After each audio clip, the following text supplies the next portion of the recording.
Hello everyone, Bandit here. The Zelda franchise is full of dualities, kind of like how I'm the good bandit and he's the bad bandit. Wait, why am I the bad bandit? Shut up, bad bandit. Your entire existence was as a joke and you now serve no purpose to me.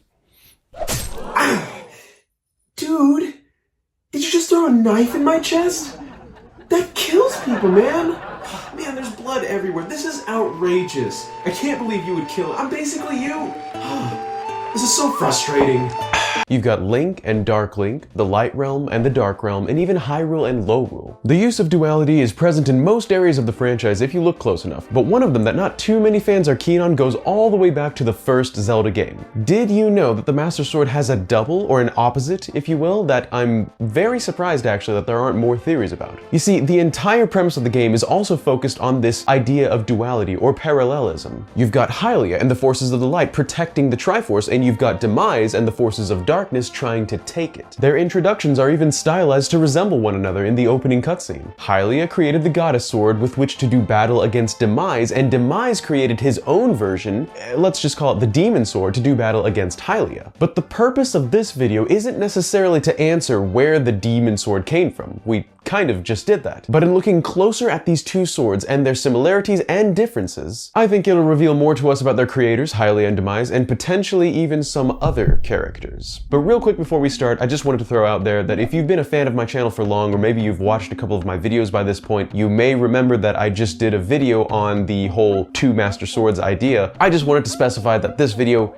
is nothing like that video. And if you've seen that video, then you know what I'm talking about. And if not, I'll link it in the description below. It's also a really good theory. And speaking of viewing my videos, I wanted to also let you know that about 80% of all of my viewers are actually not subscribed to the channel. So if you enjoy my content on the channel, I humbly ask that you consider subscribing. It only takes a quick little click, and you can always unsubscribe if I lose my touch at any point in the future. But of course, either way, I sincerely appreciate you being here right now.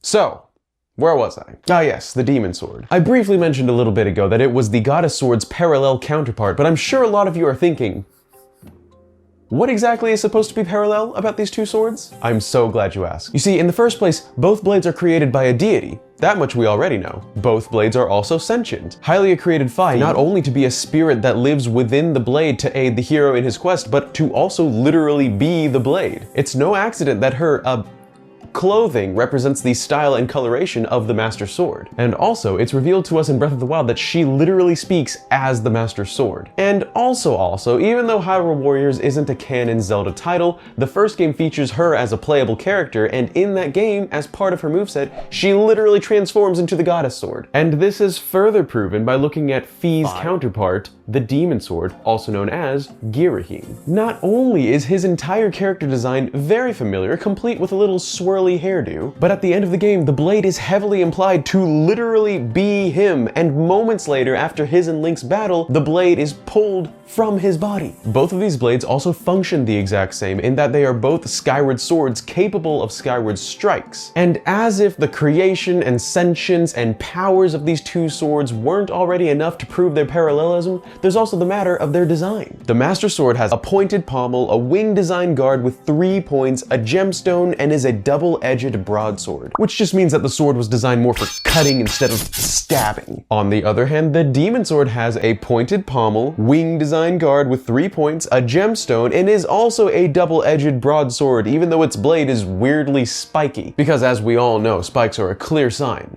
of evil. There's also the matter of their symbol that's on the blade, the Triforce. Now, both of the blades have the same symbol, but the inverted Master Swords is inverted. Some people claim that this is a reference to Lorule, since Lorule's version of the Triforce is also an inverted version, and they take that one step further and say that that is proof for Demise's origin. I see it as a different way, more of a branding way. And you know what I'm going to use to illustrate this point?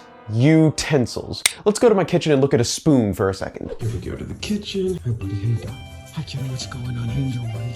Ganon. What are you doing, buddy? Hi. Hi, buddy. All right, Ganon, we talked about this, right? You're not going to go destroy any more civilizations, right? Bring it. There he goes. He's going to go destroy them. Okay, the kitchen. As you can see, when you're looking at a spoon, This isn't a spoon. Oh man, sometimes I worry about myself. Anyway, when you're looking at a spoon, a lot of the times there's something engraved in it. And this engraving is normally more like a branding thing. Applying this logic to the twin blades, we know that neither Hylia nor Demise created the Triforce, yet the Triforce is the center point of both of their existences. Hylia branded her blade with the symbol of what she's trying to protect, and Demise branded his blade with the symbol of what he's trying to obtain. He just inverted it because he's anti its protector. Anti-Hylia. Long story short, both blades are essentially exactly parallel to each other. But this is the point where the video is going to kind of pivot and we start getting into some really fun speculation, so fasten your seatbelts. Since the two blades are essentially parallel to one another, just inverted, what about the ones who gave them their purpose? Their creators. I mean, let's think about it for a second. Both Hylia and Demise are deities, one being a goddess and the other being the king of demons. Both have similar powers and can create sentient spirit weapons. Both are responsible for the events of the entire franchise, with Hylia creating and becoming Zelda and Demise creating the curse. And neither of them are members of the original Golden Goddess trio that created the universe and the Triforce, but yet both of them are directly related to the Triforce. And speaking of Demise, like I just mentioned, he's known as a demon king, right? What exactly is a demon in the Zelda franchise anyway? I mean, on the flip side, we call Hylia a goddess, but that's kind of confusing because she's not one of the morally neutral golden goddesses that created the universe. She, like Demise, is clearly a different kind of being.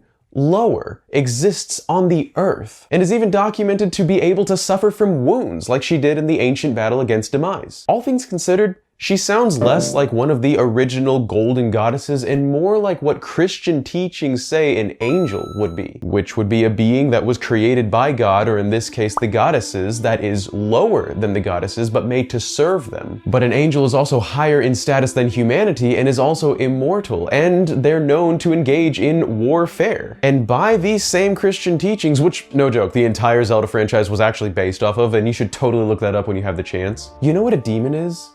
A fallen angel. So what if Demise and Hylia, the demon and the goddess, were at one point both the same kind of being? And to expound on this idea, albeit in a slightly different way, in the very same game Skyward Sword that introduced us to the Demon King, we were also introduced to a friendly demon. This guy, whose name is Batro, I believe is how you pronounce it, who, get this, if you complete his optional questline, actually turns from a demon into a human, meaning that the status of being a demon can be altered. It's canon, it's in the game. So what if the inverse is also true? What if a demon can become a demon having been something else originally? According to Batro, he was cured by gratitude crystals, which are essentially the literal embodiments of good vibes in the game. What if Demise was transformed into a demon by the inverse, by the evil crystals that are the literal embodiments of malicious intent? Evil crystals can curse,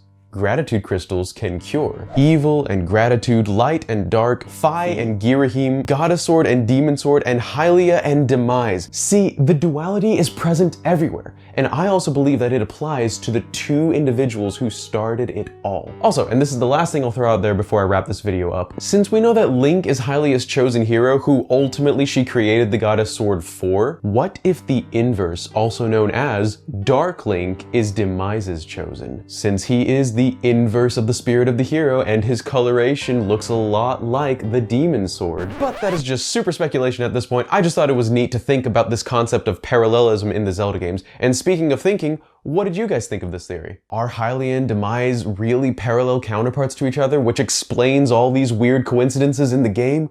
Or is it all just that? Coincidences? Let me know in the comments below. Also, thank you so much for watching. If you enjoyed the video and you're still watching at this point, please consider leaving a like below so that this video gets spread around to all sorts of Zelda fans just like you and me. Huge thanks as always to my Bandit crew, especially the Ruffian, Trickster, and Masked Bandit members. If you're interested in joining up with my elite crewmates and reaping some pretty epic benefits along the way, and not to mention helping the next video come to life, please consider checking out that join button located below or the links in my description to my Patreon page. Also down there you will find the links to my social media pages, so come follow me on Twitter and Instagram for some spicy Bandit-isms.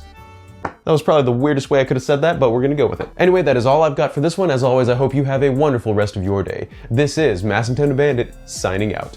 Peace!